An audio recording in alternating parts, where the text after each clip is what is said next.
Abra sua Bíblia no livro de Ruth. Eu quero ler alguns versículos.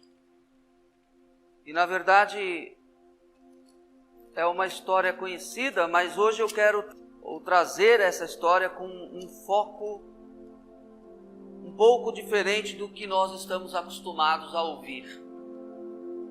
Ruth, capítulo 1, diz assim: nos dias em que os juízes governavam, houve uma fome na terra, pelo que um homem de Belém de Judá saiu a peregrinar no país de Moabe. Ele, sua mulher e seus 2 filhos. Chamava-se este homem Elimeleque, e sua mulher Noemi, e seus 2 filhos se chamavam Malom e Quilion. Eram efrateus de Belém de Judá. Tendo entrado no país de Moabe, ficaram ali. E morreu Elimeleque, marido de Noemi, e ficou ela com os seus 2 filhos, os quais se casaram com mulheres moabitas. Uma destas se chamava Orfa e a outra Ruth, e moraram ali quase 10 anos. E morreram também os 2, Malom e Quilion, ficando assim a mulher desamparada de seus 2 filhos e de seu marido. Nas mais diversas vezes que eu ouvi uma ministração sobre este livro, eu diria que é falando sobre o início, claro, a peregrinação lá na terra chamada Moabe, mas em geral as pessoas partem logo para o desfecho, quando Noemi regressa à sua terra Belém e uma de suas noras resolve ir com ela. Da onde a gente ouve, tem o versículo que diz: o teu Deus é o meu Deus, o teu povo é o meu povo, aonde quer que fores, irei.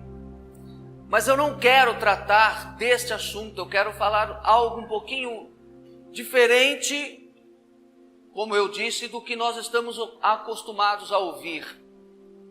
O texto que nós lemos diz que Elimeleque era oriundo de Belém. E o que eu enxergo na vida deste homem é o que eu quero compartilhar com vocês nesta noite, dentro do tema que eu gosto muito: planejamento. Este homem, num período de crise, pois os primeiros versos que nós lemos ali diz que a terra estava passando por um período de crise, ou estava tendo fome na terra. Se nós trouxermos para os nossos dias, nós podemos dizer que, vez ou outra, nós estamos em crise. Não somente a terra ou o país em si, mas individualmente nós vivemos períodos em nossas vidas que nós podemos chamar de crise. E este momento era justamente o que Elimeleque, ou a terra, estava passando, onde Elimeleque decide sair daquela cidade, Belém, e ir para uma outra cidade chamada Moabe.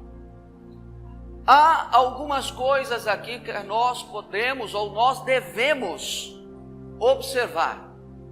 Primeiro, eu e você precisamos estar preparados para a crise. E nós vemos aqui que Elimeleque não estava preparado. Tanto é que pegou sua família e partiu. Por que eu digo que nós devemos ou nós temos que estar preparados para a crise? Porque a crise não acontece apenas hoje. Ou a crise não aconteceu só há 10 anos atrás. Há 10 anos, possivelmente, tivemos período de crise. Passou, depois voltou, depois passou, depois voltou novamente. Ou seja, a nossa vida, ela é cíclica. É como uma montanha russa ou uma roda gigante. ora nós estamos lá em cima, mas ora nós estaremos lá embaixo.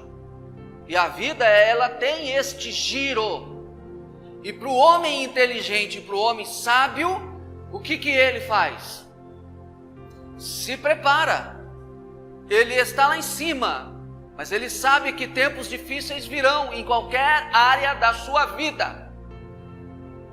Ele se prepara. E como eu citei, Elimeleque, o que nos mostra é que ele não estava preparado. É o primeiro erro, vamos dizer assim, que eu enxergo na vida de Elimeleque. E este erro que eu e você precisamos evitar, nós precisamos nos preparar. É bem verdade que a Bíblia diz que o dia de amanhã não nos pertence. Porém, a Bíblia também ensina-nos a sermos prudentes. Nós não podemos viver como pessoas insensatas, imprudentes. E costumeiramente eu trago a passagem onde Jesus diz qual é o homem que ao construir uma torre ele não se assenta primeiro para fazer a conta se ele tem o suficiente para começar e terminar. Isso é sensatez.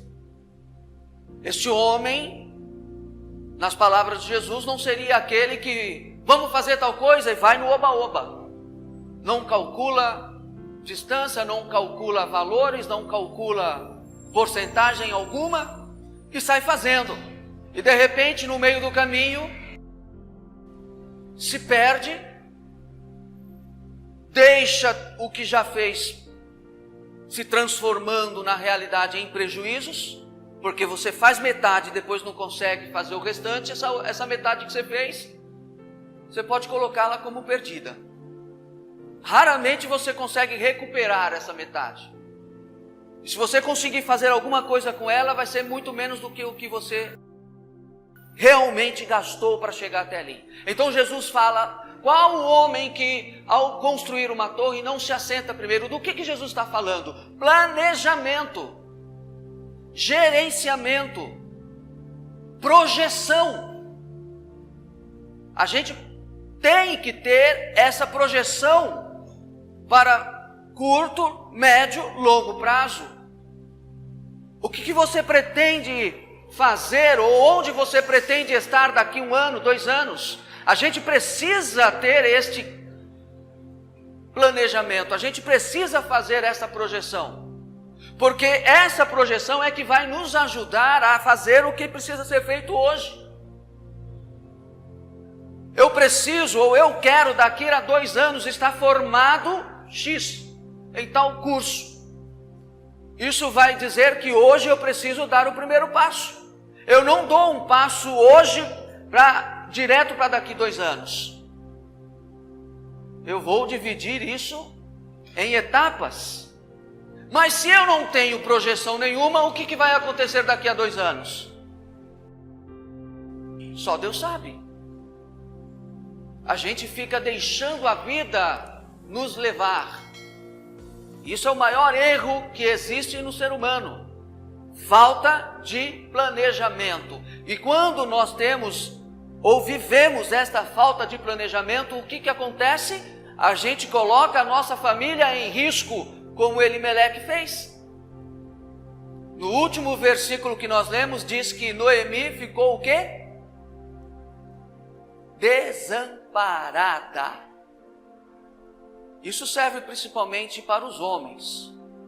As mulheres não ficam de fora, mas como sacerdote do lar, como cabeça, o homem deve se preocupar com isso.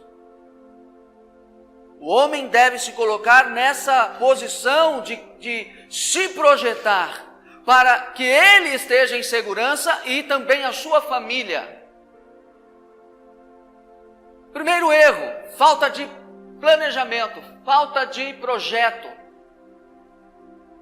E por que eu aponto isso como erro? Porque naquele momento de fome e de escassez, ele estaria preparado.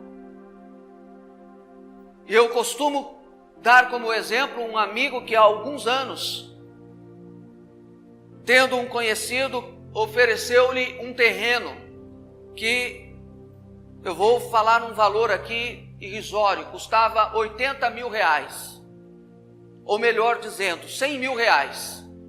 Esse amigo que estava vendendo esse terreno por 100 mil reais para ir embora. Momento de crise. Mas crise para quem?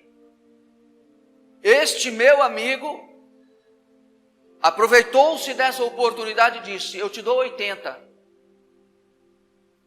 Terreno que vale 100, ele deu 80. E a pessoa no momento de crise, querendo ir embora, falou: tudo bem, me dá aqui os 80. O terreno que fora comprado por 80 mil, um ano e meio depois, fora vendido por 140 mil. Quem é que está em crise aí? Aquele que não está preparado. Ganhou na compra e ganhou na venda. Ganhou na compra e ganhou na venda.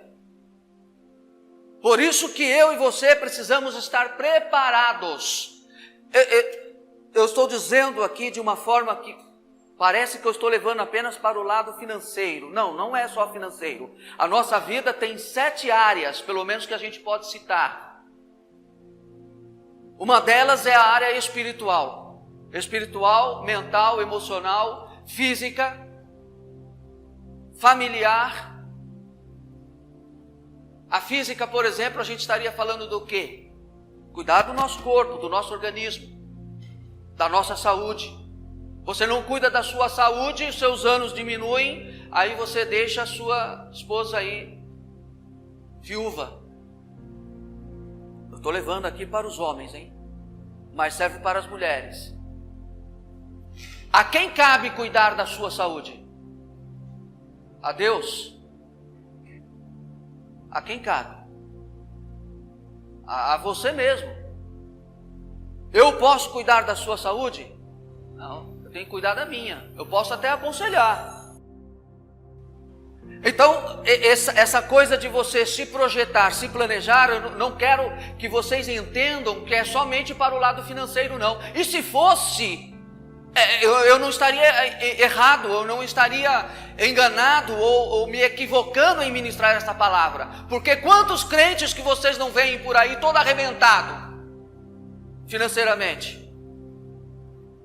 E não adianta você ser dizimista e ofertante se você não governa ou não gerencia bem as suas finanças.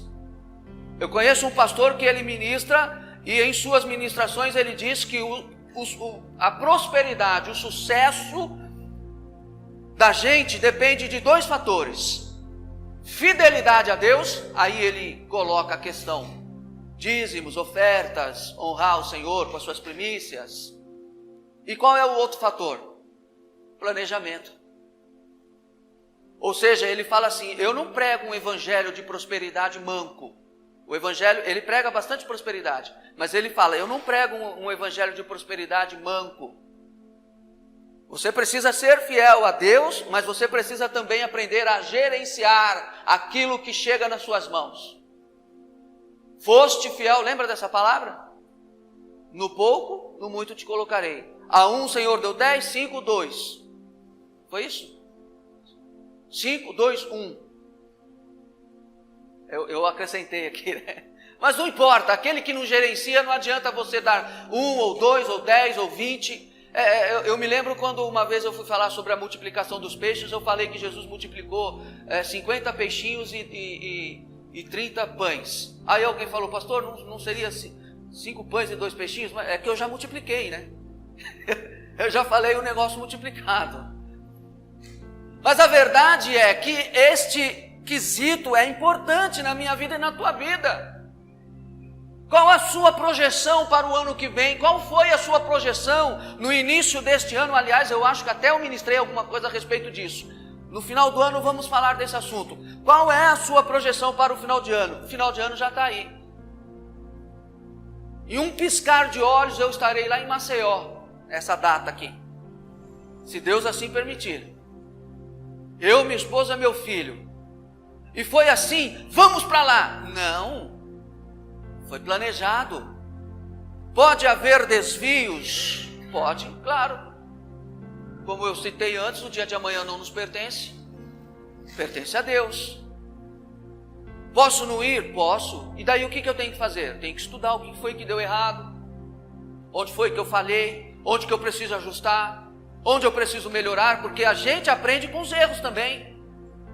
Então a primeira coisa que eu vejo, que eu analiso na vida de Elimeleque, na vida dele não houve planejamento, projeção, preparo para o momento de crise. Segunda coisa que eu vejo ele fazendo errado. Se eu e você perguntarmos, mas pastor, o que eu devo fazer? Eu vou dizer o que ele não devia fazer. Sair da terra de Belém, da terra dele.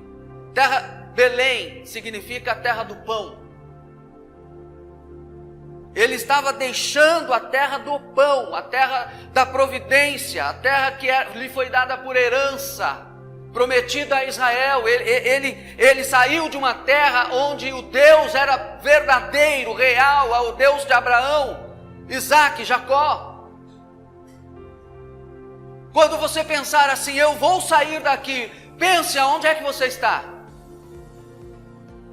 O momento é de crise, mas você está na terra certa, no lugar certo, aonde Deus te colocou. É momento de crise, mas é aí que você tem que ficar. E pior, além de sair, outro erro dele, além de ele ter calculado a questão errada de sair da terra do pão, da terra prometida, sair do seu povo, sair do povo que servia a um único Deus, ele se muda para uma terra de deuses estranhos, chamada Moabe. É outra coisa que você não precisa.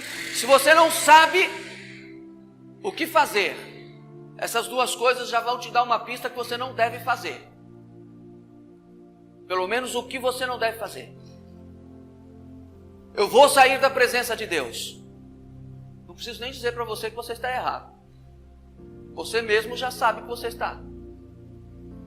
Eu vou lá para a terra, e a terra de lá é terra de deuses estranhos. Tem pelo menos uns 3 ou 4 deuses lá. Ainda que os moabitas eram parentes de Israel, mas não serviam a Deus. E na história entre Israel e os moabitas, nós vamos ver muitos períodos onde eles tiveram conflitos. Os moabitas não deixou o povo de Israel, quando saiu do Egito, passar por suas terras, já criando intriga com eles. Lá em Moabe, o rei de Moabe foi aquele rei chamado Balaque, que chamou Balaão para profetizar contra Israel. E Deus, claro, transformou a profetizar no sentido amaldiçoar. E Deus transformou a maldição em bênção.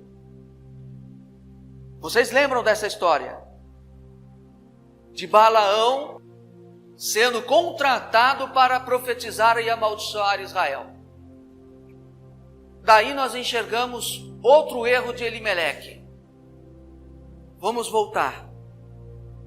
Não planejou, não estava preparado para a crise, tomou uma atitude, e essa atitude foi errada porque saiu da presença do seu Deus verdadeiro e foi para uma terra de deuses estranhos, que Deus havia dito que não queria que o povo se misturasse. E o que aconteceu estando lá?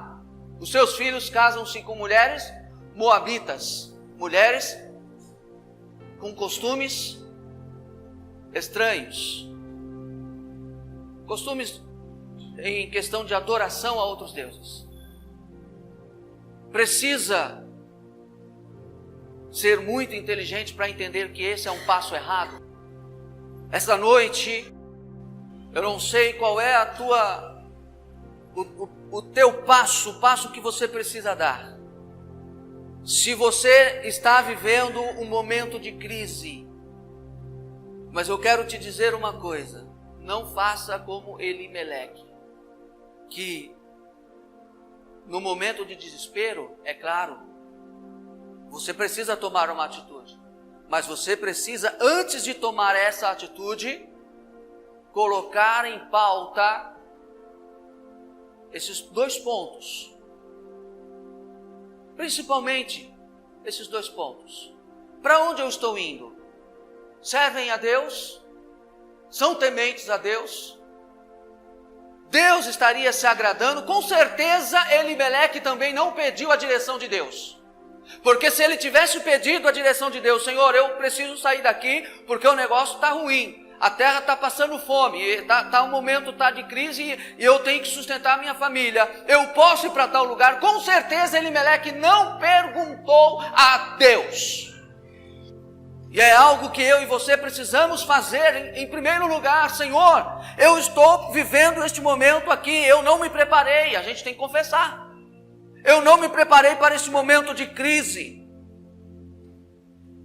Seja na questão financeira, novamente citando, seja na questão saúde, seja na questão relacionamento conjugal, seja na questão relacionamento familiar, seja em qualquer outra área, profissional é uma outra área da nossa vida. A profissional e a financeira são diferentes. Eu posso estar muito bem financeiramente, mas não amo a minha profissão. Quando eu saio da horário de eu ir trabalhar, eu saio já desmotivado. Porque eu não gosto daquilo que eu faço. Ou ao contrário, eu posso estar muito bem profissional, mas financeiramente eu estar em frangalhos. Porque não administro bem. Todas essas áreas que eu citei, são 7 áreas da nossa vida. Financeira, profissional, física, familiar ou social, emocional, mental, precisa estar em equilíbrio. Se você não estiver bem profissionalmente, financeiramente, você termina trazendo esse desarranjo para a sua família, para dentro da tua casa. Se você não estiver bem na sua saúde, isso vai afetar também a sua vida profissional, por consequência afetar a sua vida financeira, que termina descambando lá para a família. Então vai virando aquelas... Quando você coloca o dominó, que vai virando uma cascata aí, uma bola de neve. É preciso haver equilíbrio. E quando você não está bem, o mental ou o intelectual ou o emocional, tudo isso vai trazendo enfermidades para o seu organismo. Por isso que a gente precisa cuidar de todas essas áreas e estar em equilíbrio. Mas ainda assim, a gente chega numa encruzilhada e aonde a gente vai perguntar para Deus: Senhor, eu estou em crise, eu não me preparei para esse momento, eu preciso fazer alguma coisa. Eu posso fazer? A primeira coisa que você tem que perguntar para Deus.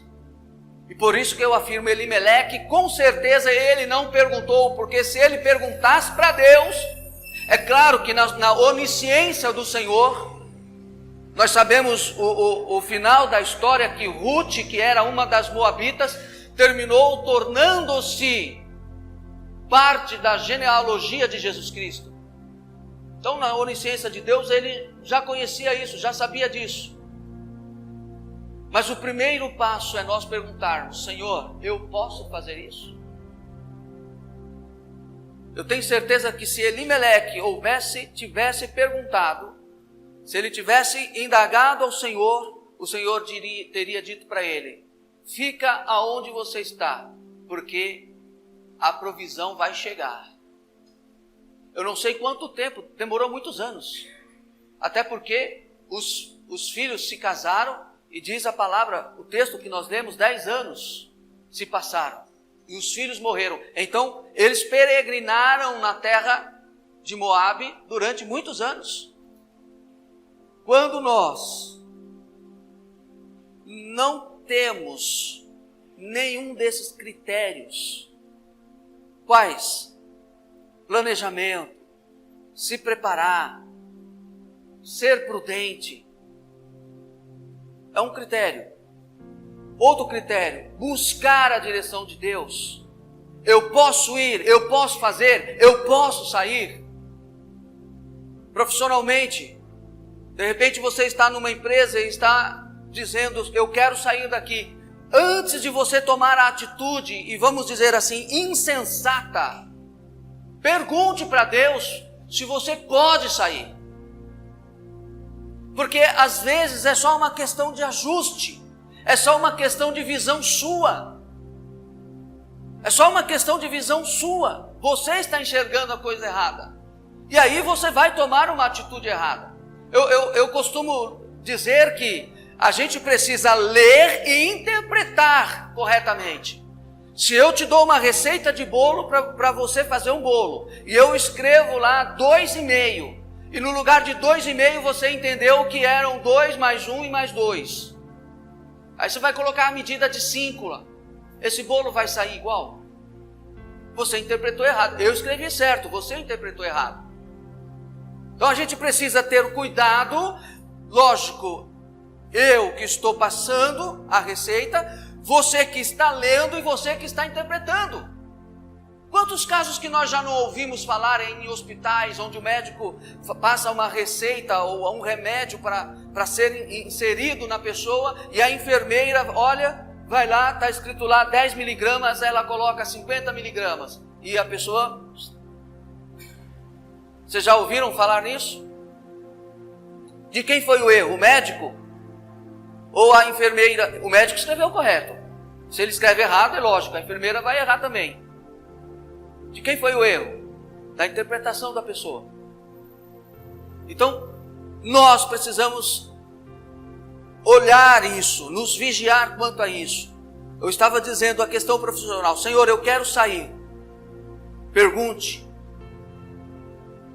Para onde eu vou? Para onde você vai? Se prepare antes. E volto a dizer, se Elimeleque tivesse perguntado, ele não teria colocado a sua família em risco. Quantos momentos de dores e de sofrimento aquela mulher não passou? Noemi. E não fosse a sua sabedoria, quando ela ouviu que a terra de Belém, o Senhor havia entrado com providência lá, a primeira coisa que ela fez foi eu vou voltar para lá. Da onde ela não deveria ter saído, mas devido à sua submissão ao marido, ela saiu de lá. Mas ela não deveria ter saído de lá. E Elimeleque não viveu para ver esse retorno de Noemi. E muitas vezes, se nós não agirmos de maneira sensata, com prudência, nós não vamos viver para ver a nossa família prosperar. Pela misericórdia de Deus e pela sabedoria, no caso de Noemi e Ruth, que fez a escolha melhor. A Noemi disse, vocês vão ver, vocês conhecem a história. Eu vou voltar para Belém. Vocês podem voltar para os seus pais e para os seus deuses. Olha só, irmãos, como essa questão de deuses, deuses estranhos, como é forte. Noemi disse, você volte para os seus pais, voltem para os seus deuses, porque eu estou indo para a minha terra. A órfã não perdeu tempo, tá certo. Eu vou acompanhar quem? Uma pessoa falida? Nem filhos mais ela tem para que eu possa me casar. Por que eu vou para lá? Mas Ruth fez uma escolha sábia. Eu irei com você. E aí a gente conhece o restante da história, que é o que eu não quero abordar nesta noite aqui, senão essa, que eu e você precisamos ter planejamento. Você sabe o que vai acontecer daqui a um ano?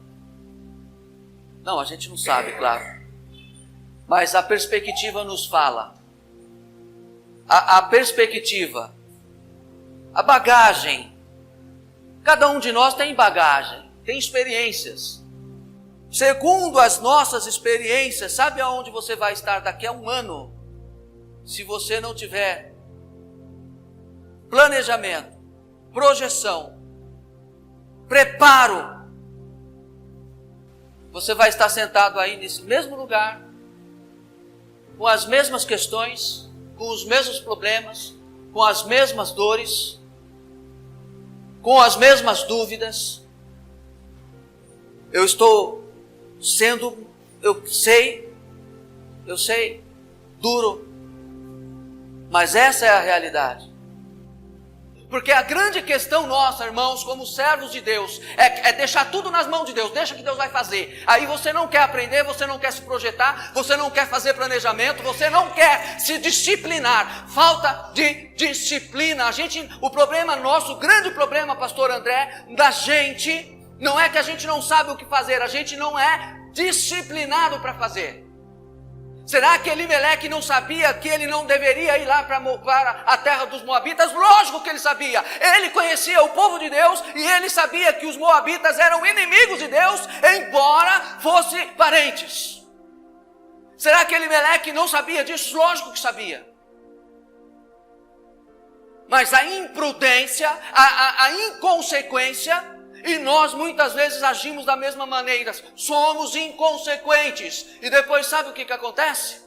Nós vamos parar na sala do pastor Mauro, do pastor André, do pastor Alanderson. Vamos lá pedir conselhos, vamos lá nos orientar. Mas olha aqui a palavra de Deus hoje, olha, marca a data de hoje. Marca esta data, hoje que dia que é? Dia 7 de novembro. 2019, dia 7 de novembro de 2020, vamos sentar novamente e conversar e ver o que é que mudou na tua vida. E pela minha experiência, como eu disse, pela bagagem que a gente tem, a gente pode dizer assim que é muito forte a tendência de não ter acontecido nada, porque a gente ouve e não faz. Sabe como que Jesus chamou isso? Essa pessoa que ouve e não faz? Imprudente. Aquele que ouve a minha palavra e não as pratica é considerado como aquele homem que constrói a sua casa sobre a areia. Se nós perguntarmos para aquela criança ali, se construir uma casa sobre a areia, ela vai ficar firme, é capaz da criança saber. Até uma criança sabe que não se constrói uma casa sobre a areia. Até uma criança sabe que não se constrói uma casa na beira do precipício. Mas Jesus está chamando este homem que ouve a palavra. Quem é que ouve a palavra? Eu, você, nós. Não pratica? Não, a gente ouve, mas não escuta. Ou a gente escuta, mas não ouve. Uma das duas coisas. A gente ouve, mas não dá bola. Se nós continuarmos fazendo as mesmas coisas, em qualquer dessas áreas, são 7 áreas: profissional, financeira, espiritual, familiar, mental, emocional e social. Qualquer dessas áreas, se nós continuarmos fazendo as mesmas coisas, quais serão os resultados? Os mesmos. Eu citei aqui sobre profissional, a área física, que é cuidar da saúde, do organismo, do corpo. Quais serão os resultados? Os mesmos. Insensatez ou insanidade, alguém disse, é a gente continuar fazendo a mesma coisa, esperando um resultado diferente. Então, nesta noite, que a gente seja aquele homem que Jesus disse também, que ouve e pratica, que é o homem que constrói a sua casa sobre a rocha. Tome uma atitude nesta noite, meu irmão, porque isso depende de mim e de você. Em qualquer uma dessas áreas que você precisa melhorar, que você não está muito bem, que você não está se preparando, que você não está se projetando, em qualquer uma dessas áreas, enquanto eu e você estamos de braços cruzados, você sabe quem é que está crescendo, quem é que está evoluindo, vocês sabem quem é que está avançando? O povo do mundo. Quem são os maiores empresários? é possível que você veja um crente lá no meio, mas a sua quase que totalidade são pessoas do mundo. E aí a gente vem para a palavra e vê lá na palavra que os filhos das trevas, eles são o quê? Mais prudentes do que os filhos da luz.